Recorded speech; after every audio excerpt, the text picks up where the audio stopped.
Matapos karera sa 160 street legal. So nakuha natin yung champion sa novice inter expert category.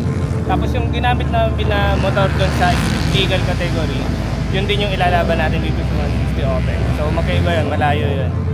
Yung SL, yung street legal, may mga airbags, limited yung pipe. So madaming bawal na rules. Ultimo, pagpaport ng intake, bawal yun. Dito naman sa 160 open, basta 160cc, bahala na kayo kahit ano. Kaya makikita nyo mga naka-open pipe. So yun, subok lang natin, tingnan natin para yung maka-podium pa o sana maka-champion.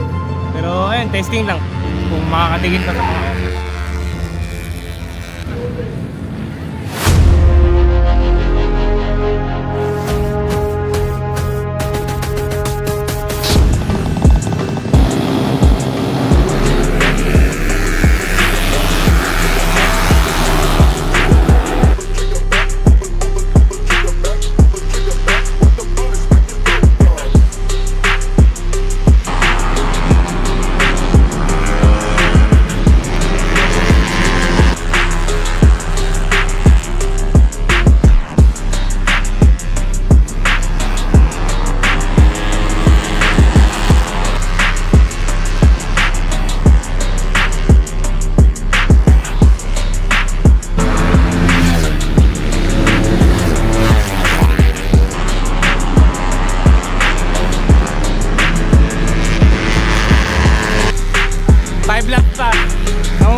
Tapos pangalawa, titil yung 160 SLS.